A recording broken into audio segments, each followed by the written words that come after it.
Magandang araw sa lahat. Ngayon, linis ako ng kawali, kaldero, tsaka kalderin. Kasi,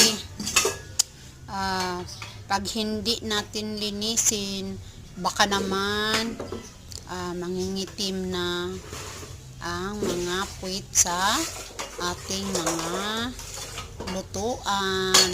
Kaya naman guys, dahan-dahan nating linisin habang hindi pa sila masyadong maitim ang lahat.